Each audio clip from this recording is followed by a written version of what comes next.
মহান রব্বে করিম মহিয়ান করিয়ান আল্লাহ সুবহানাহু ওয়া তাআলার অগণিত অসংখ্য শুকরিয়া কৃতজ্ঞতা আদায় করছি, যিনি আমাদেরকে তার এই পবিত্র ঘরে পবিত্র জুমার সময়ে পবিত্র জুমার নামাজ আদায়ের লক্ষ্যে আসার তৌফিক দান করেছেন। হৃদয়ের গহীন থেকে অন্তঃস্থল থেকে শুকর আদায় করছি আলহামদুলিল্লাহ।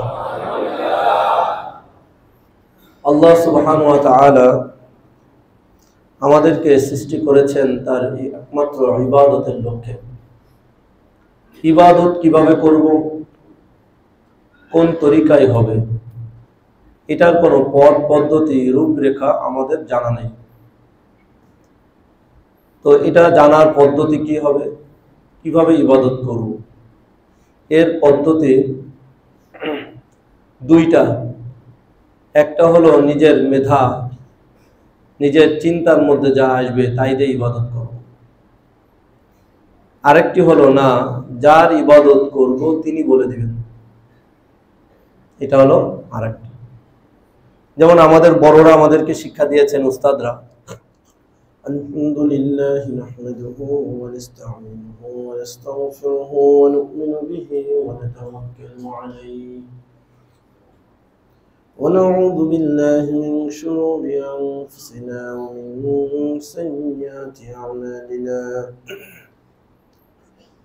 من يهده الله فلا مضل له ومن يضلله فلا هادي له وأشهد أن لا إله إلا الله وحده لا شريك له لا ضد له ولا ند له ولا مثل له ولا مثيل له وأشهد أن سيدنا وسندنا ومولانا وأولانا محمدا عبده ورسوله صلى الله تعالى عليه وعلى آله وأصحابه وبارك وسلم تسليما كثيرا كثيرا. أما بعد فأعوذ بالله من الشيطان الرجيم. بسم الله الرحمن الرحيم. لقد كان لكم في رسول الله أسوة حسنة لمن كان يرجو الله واليوم الآخر وذكر الله كثيرا. وقال رسول الله صلى الله تعالى عليه وسلم بعثت لأتمم مكارم الأخلاق أو كما قال عليه الصلاة والسلام. آمنت بالله صدق الله العلي العظيم وصدق رسوله النبي الكريم ونحن على ذلك من الشاهدين والشاكرين والحمد لله رب العالمين. মহান রব্বে করিম মহিয়ান করিয়ান আল্লাহ সুবহানাহু ওয়া তাআলার অগণিত অসংখ্য শুকরিয়া কৃতজ্ঞতা আদায় করছি, যিনি আমাদেরকে তার এই পবিত্র ঘরে পবিত্র জুমার সময়ে পবিত্র জুমার নামাজ আদায়ের লক্ষ্যে আসার তৌফিক দান করেছেন। হৃদয়ের গহীন থেকে অন্তঃস্থল থেকে শুকর আদায় করছি আলহামদুলিল্লাহ। আল্লাহ সুবহানাহু ওয়া তাআলা আমাদেরকে সৃষ্টি করেছেন তার একমাত্র ইবাদতের লক্ষ্যে। ইবাদত কিভাবে করব, কোন তরিকায় হবে, এটার কোনো পথ পদ্ধতি রূপরেখা আমাদের জানা নেই। তো এটা জানার পদ্ধতি কি হবে, কিভাবে ইবাদত করব, এর পদ্ধতি দুইটা। একটা হলো নিজের মেধা, নিজের চিন্তার মধ্যে যা আসবে তাই দিয়ে ইবাদত করব। আরেকটি হলো না, যার ইবাদত করব তিনি বলে দিবেন, এটা হলো আরেকটি। যেমন আমাদের বড়রা আমাদেরকে শিক্ষা দিয়েছেন, উস্তাদরা, যে মা বাবা উস্তাদ মুরব্বীদের কাছে বলতে হয় যে আমার চালচলন কথাবার্তায় উঠা ভাষায় কোনো বেয়াদবির ছাপ আছে কিনা, তাহলে বলে দেন, ঠিক করে দেন। আমি তো মনে করতেছি আমি অনেক আদবওয়ালা, আমি তো মনে করছি আমি আমার জায়গায় ঠিক আছি, কিন্তু আসলে তার দৃষ্টিতে কি আছে, সমস্যা আছে। এই জন্য তাদের কাছে মাঝে মাঝে মাপ চেতে হয়, বলতে হয়। কারণ যাকে আমি আদব দেখাবো তার তো আদব মনে করতে হবে, আমি মনে করলে হবে না। যাকে আমি কি দেখাবো, আদব দেখাবো, তার কি মনে করতে হবে যেটা আদব হয়েছে, আমি খালি মনে করলে হবে না। ঠিক যার আমি ইবাদত করব তার তো ইবাদত মনে করতে হবে, আমি নিজে ইবাদত মনে করলে হবে না। তা আমাদের দেখা গেছে যে আল্লাহ রাব্বুল আলামিনের থেকে যদি ইবাদত না নেই, তাহলে মানুষ তার নিজ মেধায় বিভিন্ন ধরনের ইবাদত মনে করে, বিভিন্ন ধরনের মনের মধ্যে বিশ্বাসকে লালন করে, বিভিন্ন ধরনের কর্ম পালন করে, যার ফলশ্রুতিতে ইসলামের বাইরে বহু রকমের ধর্ম আবিষ্কার হয়েছে। অনেক কিছু আবিষ্কারটা বই পুস্তকে সমাজে প্রকাশ্যে না আসলেও ভিতরে ভিতরে চলছে, আছে না নাই? আছে। বিভিন্ন বৌদ্ধ ধর্ম, গৌতম বুদ্ধ সে এই খারাপ সমাজ দেখে বা যে কোনোভাবে সে নিজের মনের মধ্যে চাইলে একটা ইবাদত করা দরকার, কৃচ্ছতা আনা দরকার, শুদ্ধতা পরিশুদ্ধতা আনা দরকার। কাজটা কিন্তু উদ্দেশ্যটা ভালো, কিন্তু সে এই ইবাদতটাকে, কৃচ্ছতা সাধনকে, শুদ্ধতাকে সে নিল কার থেকে? নিজের মাথা দিয়ে, নিজের ব্রেন দিয়ে বা সমাজ দেখে। এটা সহি নয়। এই জন্য গৌতম বুদ্ধের এই আরাধনা, এই মেহনত, এই কৃচ্ছতা সাধন, এটা অ্যাকসেপ্টেবল নয়, এটা গ্রহণযোগ্য নয়। হিন্দুরা 36 কোটি দেবতা, বরং আরো মনে এই যুগে আরো বাড়বে বা কমবে, শেষ নাই। তো কেন? তার মন থেকে সে নিয়েছে। সূর্যের পূজা করে কেন? সূর্য আলো দেয়। আগুনের পুজো করে কেন? আগুন কি করে? তাপ দেয়। বা আগুনের আমাদের অনেক উপকার, মানে যার মধ্যে একটা তারা শক্তি দেখে, যার মধ্যে তারা কোনো উপকার দেখে, সেটাকে তারা পূজনীয় মনে করে, এটা তাদের মেধা প্রসূত। এভাবে এক একটা দল মত এক একটা শুরু করেছে। খ্রিস্টানরা তারা ওহী পাওয়ার পরেও, কিতাব পাওয়ার পরেও হযরত ঈসা আলা নবীনা আলাইহিস সালামকে আল্লাহর ছেলে মনে করে পুজো শুরু করেছে। নাউযুবিল্লাহ, আছে না নাই? আছে। আমাদের সমাজেও একটা মানুষ হযরত হুসাইন রাদিয়াল্লাহু তাআলা শাহাদাতের পরে, হযরত আলী রাদিয়াল্লাহু তাআলার পরে তার ছবি বানায় বা তার একটা কি বলে মূর্তি বানায়ও তার পুজো শুরু করেছে। নাউযুবিল্লাহ, আছে না নাই? আমাদের সমাজে অনেক আছে পীর বুজুর্গ আল্লাহ ওয়ালা খাস ভাবে ছিলেন, কোনো সন্দেহ নেই, কিন্তু তার পরবর্তীতে তাকে পুজো করতেছে, আছে না নাই? বেশি দূরে না, আমাদের মিরপুরে আছে শাহ আলী মাজার। শাহ আলী রহমতুল্লাহ আলাইহি যে বুজুর্গ ছিলেন, আল্লাহ ওয়ালা ছিলেন, এলেম ওয়ালা ছিলেন, কোনো সন্দেহ নাই, কিন্তু তার পরবর্তীতে তার মাজারকে শিরকে পরিণত করা হচ্ছে, বিদআতের আখড়ায় পরিণত করা হচ্ছে, এটাকে ইবাদত মনে করা হচ্ছে। এটা ইবাদত নয়।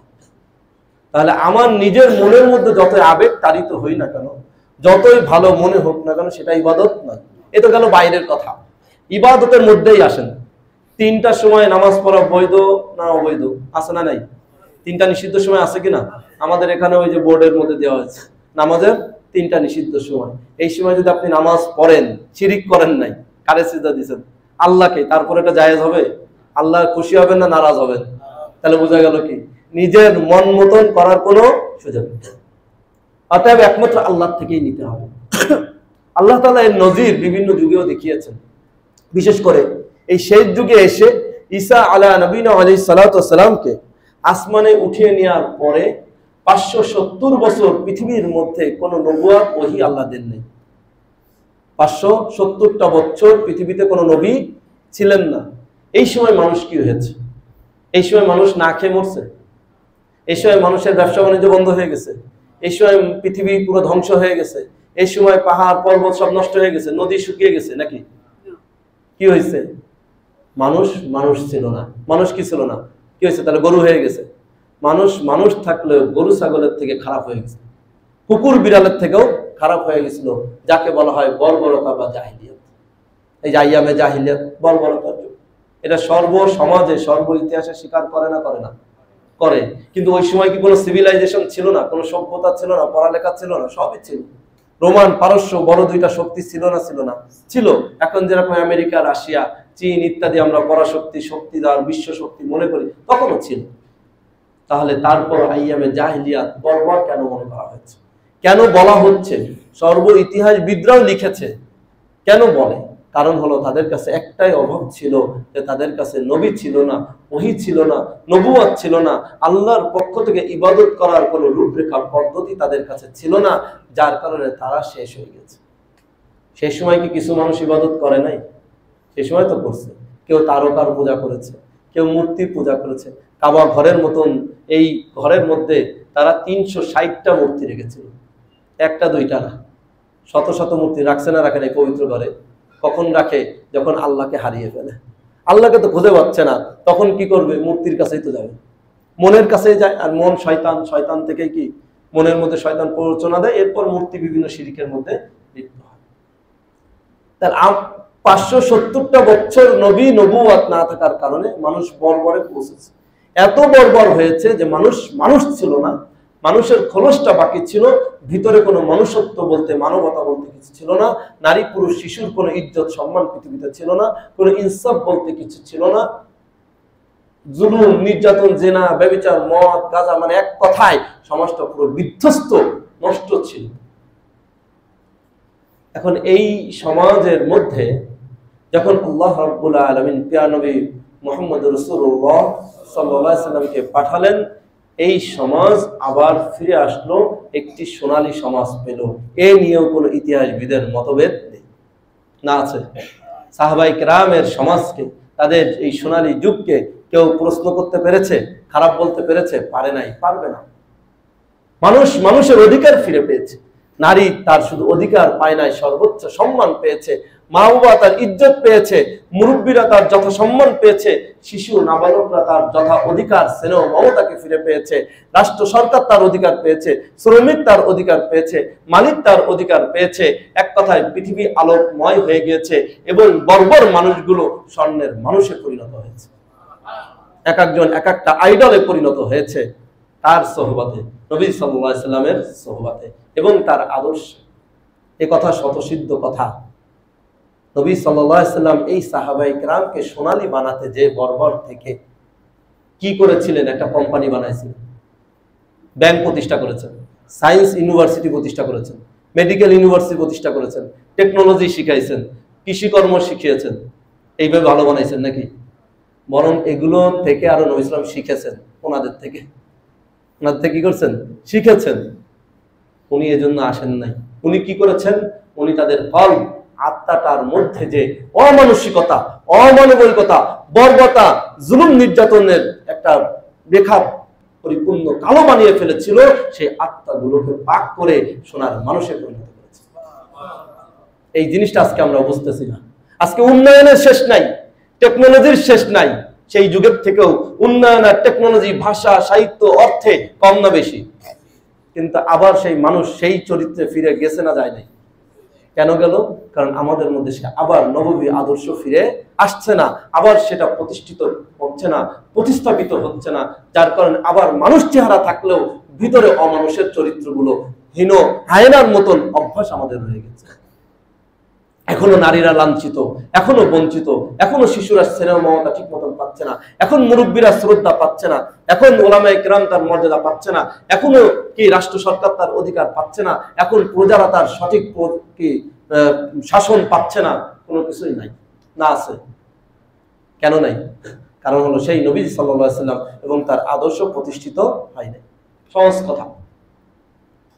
আমাদেরকে যদি আবার মানুষ হতে হয়, আমাদেরকে যদি আবার মানবতায় ফিরে যেতে হয়, আবার যদি এই সমাজটা কলুষ থেকে আলোকিত করতে হয়, তাহলে আবারও সেই মুহাম্মদ রাসূলুল্লাহ সাল্লাল্লাহু আলাইহি সাল্লামের সুন্নাহয় ফিরে যেতে হবে, তার আদর্শ ফিরে যেতে হবে। তাহলেই সমাজ সুন্দর থাকবে, না হলে কোনোভাবেই সম্ভব না। আমরা সমাজকে সুন্দর করার জন্য কার্ল মার্কসের মতবাদ নিচ্ছি, লেনিনের নিচ্ছি, আব্রাহাম লিঙ্কনের নিচ্ছি, অমুক তমুকের নিচ্ছি, কিন্তু আশ্চর্য লাগে, বড় দুঃখ লাগে, আমি মুসলমান হয়ে মুহাম্মদ রাসূলুল্লাহ সাল্লাল্লাহু আলাইহি ওয়াসাল্লাম নিতে পারি না। কোথায় আপনার বাধা? আপনার গণতন্ত্রের কথা বললে, লেনিনের কথা বললে আপনার বুকে আঘাত লাগে, মুহাম্মদ রাসূলুল্লাহর কথা বললে আপনার বুকে আঘাত লাগে না কেন? আপনি তো মুসলমান নয়, মুনাফিক। আপনি মুসলমান পরিচয় দেন কেন আপনি? আমার তো দুঃখ লাগে আপনার জন্য। আপনার মনে এত কষ্ট লাগে কেন? গণতন্ত্র বললে, সমাজ নিয়ে বললে, কি সেকুলার নিয়ে বললে আপনার মনে কষ্ট লাগে কেন?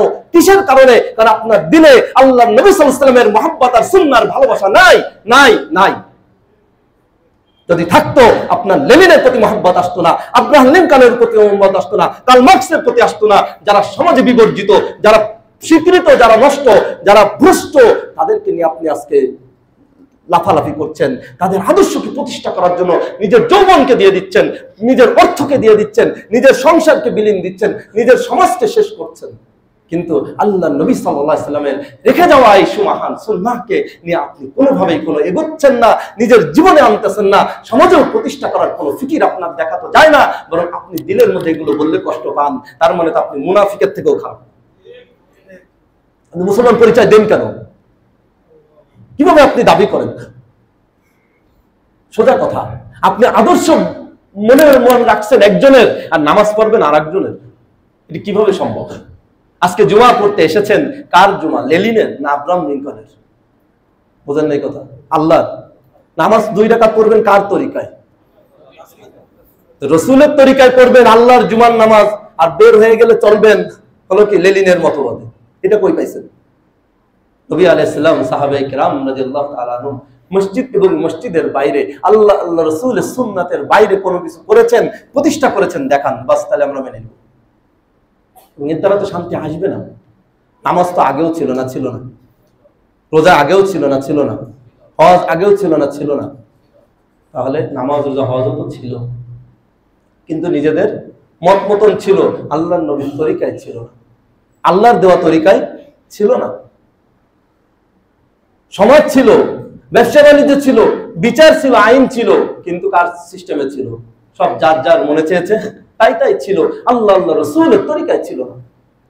যদি আজকের এই ঘুণে ধরা সমাজকে, নষ্ট সমাজকে আজকে সংস্কারের কথা হচ্ছে, কমিশনের পর কমিশন গঠন হচ্ছে, এই মসজিদে বসে কসম করলে হানেস হব না, কোরআন ছুঁয়ে বলতে পারি এই কমিশন দ্বারাও এই সমাজ সংস্কার হবে না, যদি নাকি কোরআন এবং সুন্নাহ দ্বারা সংস্কার না করা হয়।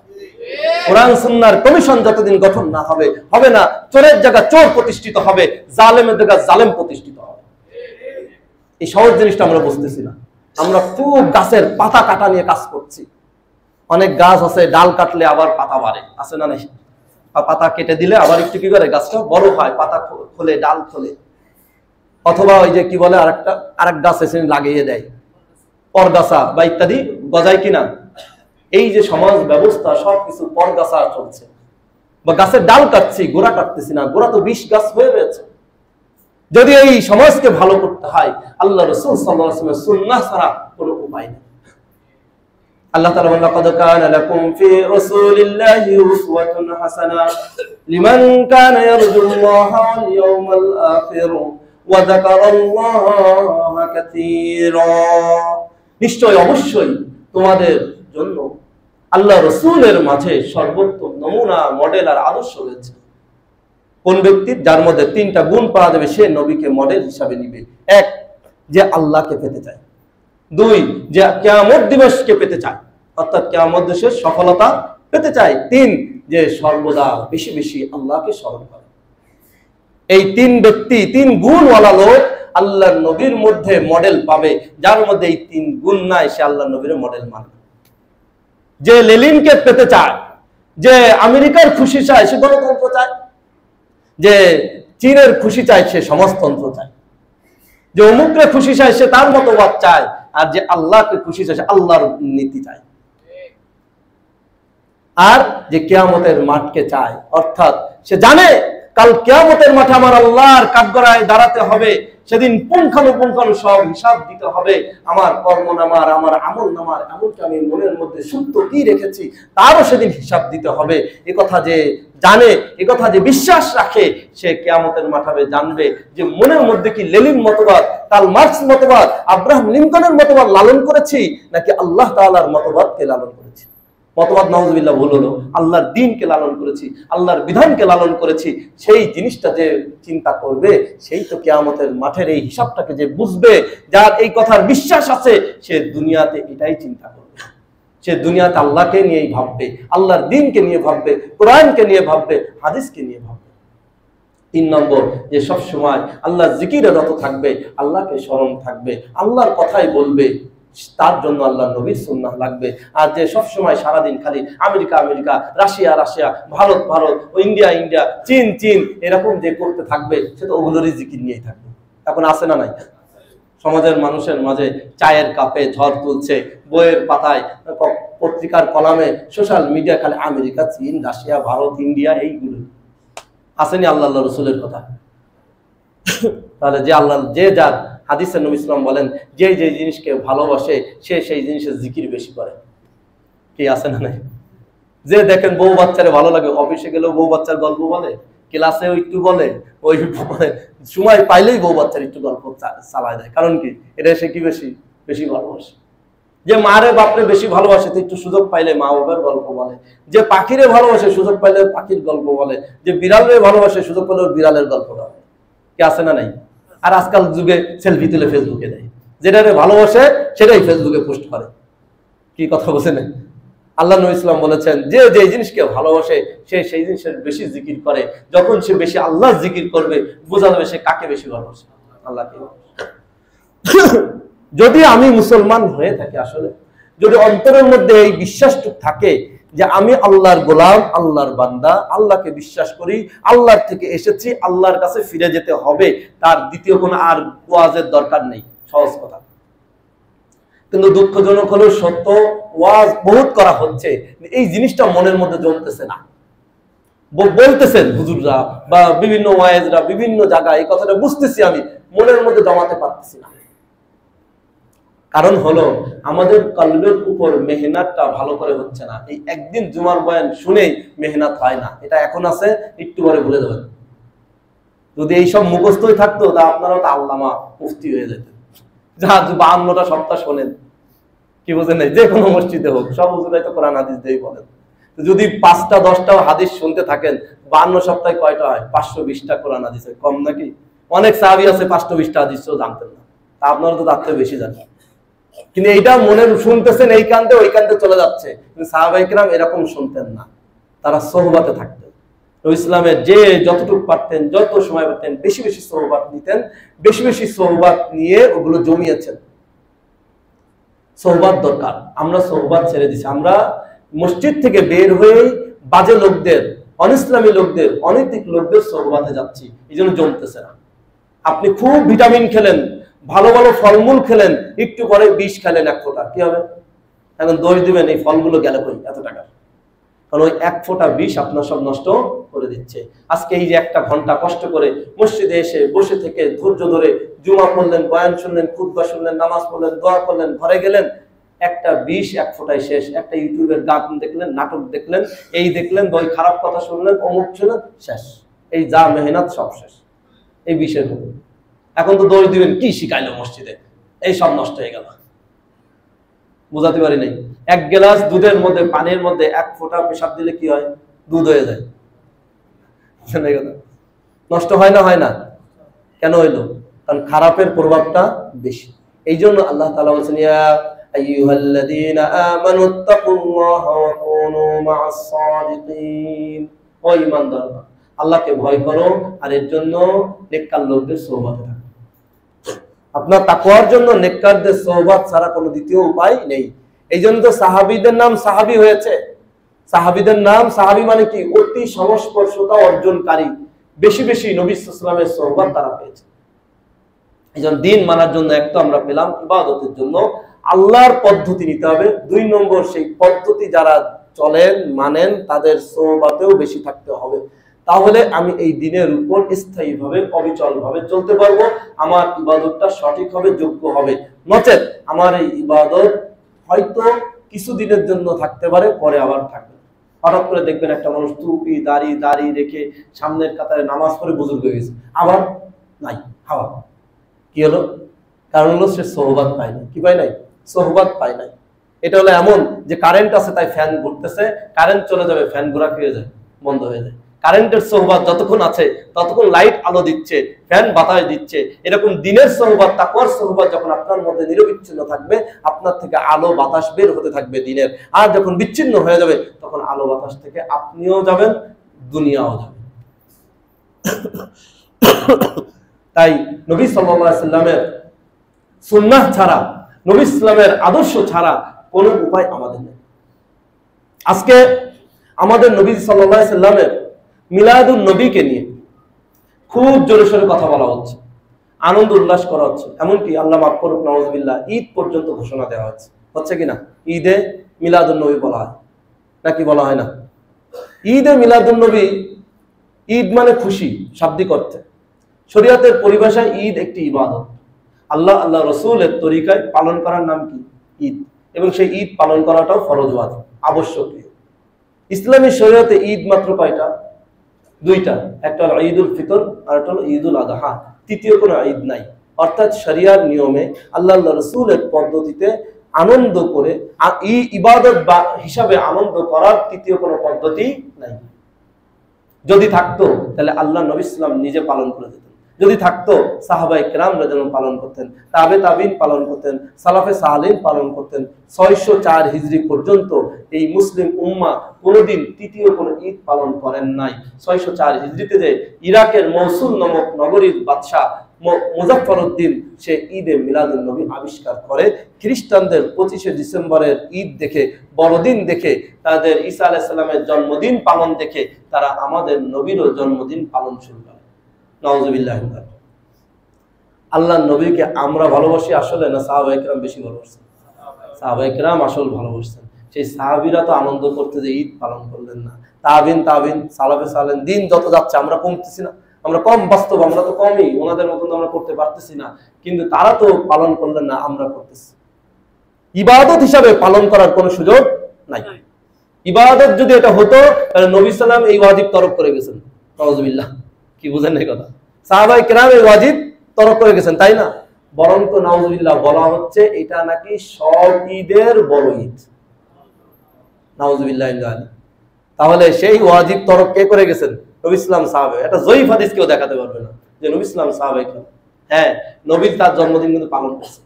কিভাবে পালন করছেন?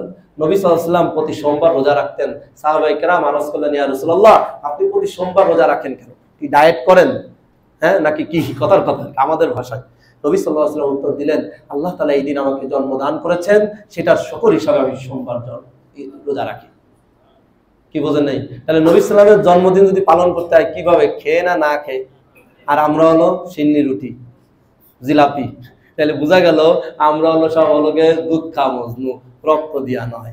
আমরা ঈদে মিলাদুন নবীকে কেন্দ্র করে কিছু জিলাপি খেতে পারবো। কে এটা দাঁড়াইছে না? কিছু সিন্নি খাওয়া যাবে। তাহলে আমরা নবী ঈদ পালন করছেন কি? কেক কাটে না জিলাপি খেয়ে না রোজা রেখে? সাহাবায়ে কেরামও এই ঈদ পালন করছেন কি করে?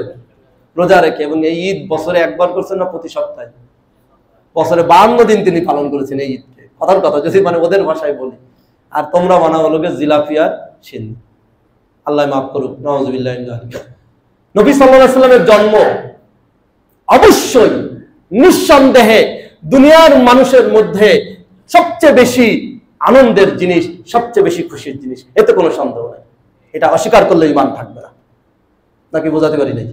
পৃথিবীর জন্য, মানুষের জন্য, সমাজের জন্য, সমস্ত গ্রহ নক্ষত্রের জন্য নবী ইসলামের জন্মটা ছিল আনন্দের দিন। শুধু তাই নয়, জন্ম নয়, বরং নবী ইসলাম নিজে বলেন, সহিহ হাদিসে এসেছে যে আমার মা যেদিন প্রথম আমাকে গর্ভে ধারণ করলেন, আমি তার পেটে আসলাম, সেদিন সিরিয়ার বুসরা নামক এলাকা পর্যন্ত আলোকময় হয়ে গেছে। মক্কা থেকে কয়েক হাজার মাইল ধরে সিরিয়া, তুরস্কের কাছে সেই বুসরা নগরী, মানে এই মক্কা থেকে বুসরা পর্যন্ত সব আলোকময় হয়ে গেছে। সুবহানাল্লাহ। যেদিন নবী সাল্লাল্লাহু আলাইহি ওয়াসাল্লাম জন্মগ্রহণ করেন সেদিন তার ঘরের মধ্যে বিশাল নূরে নূরান্বিত হয়ে গিয়েছিল। নবী সাল্লাল্লাহু আলাইহি ওয়াসাল্লামের মায়ের কপালে আলো হয়ে গিয়েছিল, চেহারার মধ্যে একটা আলাদা নূরানিয়াত হয়ে গিয়েছিল। নবী সাল্লাল্লাহু আলাইহি ওয়াসাল্লাম যেদিন জন্মগ্রহণ করেন সুবহে সাদিকের সময়, সেদিন শুধু যে মক্কা নগরী আলোকিত হয়েছে এমন নয়, বরং রাশিয়ার, রোমের, এই পারস্য এবং রোমের রাজ দরবারগুলো কেঁপে উঠেছিল। এমন কর্পণ যে তাদের ডায়মন্ড রাখা ছিল সেগুলো পড়ে গিয়েছে, খসে পড়েছে। চিন্তা করেন, এটাও আনন্দের দিন। নবী সাল্লাল্লাহু আলাইহি ওয়াসাল্লামের জন্ম অত্যধিক আনন্দের। এই আনন্দ প্রকাশ করাও ঈমানের দাবি, কিন্তু সেই আনন্দটাও প্রকাশ করতে হবে নবী সুন্নাহ সাহাবায়ে কেরামের তরিকায়, নিজের বানানো অনুযায়ী নয়। বুঝাতে পারছি কিনা? সেটার জন্য বড়দিনের মতন আনন্দ করা যাবে না, সাহাবায়ে কেরাম করেন নাই। নবী সাল্লাল্লাহু আলাইহি সাল্লামের জন্মের আনন্দ মনের মধ্যে পুলক আসবে, খুশি হবে, ভালো লাগবে। যদি নবী ইসলাম আজকে না আসতেন তাহলে আমরা তো সেই জাহিলিয়াত আর বর্বরই থাকতাম, আমরা এই কোরআনের আলো পেতাম না, আমরা হাদিসের আলো পেতাম না, এই আল্লাহ বলে ডাকতে পারতাম না, এই জুমায় আসতে পারতাম না, নাজাতের আর জান্নাতের পথ দেখতে পারতাম না। এগুলোই তো তিনি আমাদেরকে দিয়েছেন, এই কোরআন আমরা পেতাম না। এটা আমাদের আনন্দের জন্য নবী ইসলাম, এটা হলো মিলাদুন নবীর, নবীর জন্ম, এটাই মূল তার অধিকার।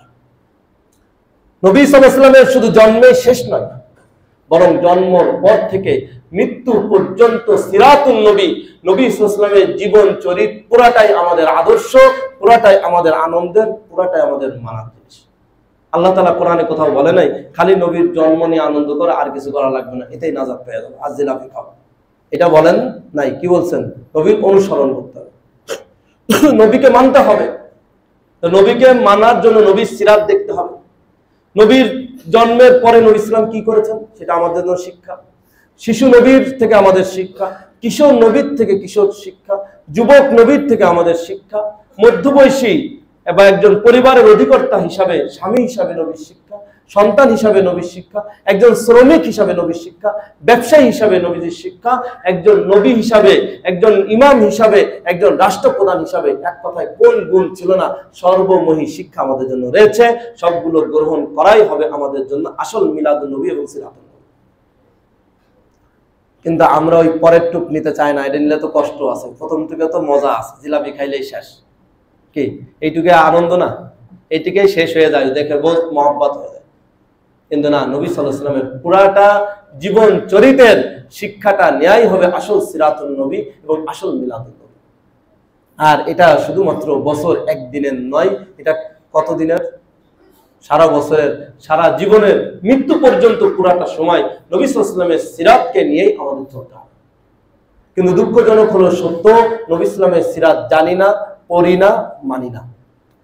মানা তো দূরে থাক, জানিও না। আমরা দিন দুনিয়ার সবার সিরাত পড়ি। আজকে যদি বলা হয় রবি ঠাকুরের জীবনী বলেন, আজকে অমুক গঙ্গোপাধ্যায়, চট্টোপাধ্যায়, দাস, মাসের বলেন, কার্ল মার্কস বলেন, লেনিন বলেন, সব মুখস্থ। কে আছে না নাই? আল্লাহ মাফ করুক, পড়াশোনার মধ্যে এগুলো ভরপুর, কিন্তু যার আদর্শে মানুষ মানুষ হয়, মানবতা খুঁজে পায়, জান্নাত পাবেন, জাহান্নাম থেকে বাঁচবেন, সেই মুহাম্মদ রাসূলুল্লাহর জীবনী ঠিক মতন জানি না। জানলেও কিছু একটু গল্প টল্প জন্মের যেগুলো একটু মজা লাগে, ভালো লাগে, সিরাত নিয়ে খবরই নেই। আছে না নাই বলেন তো?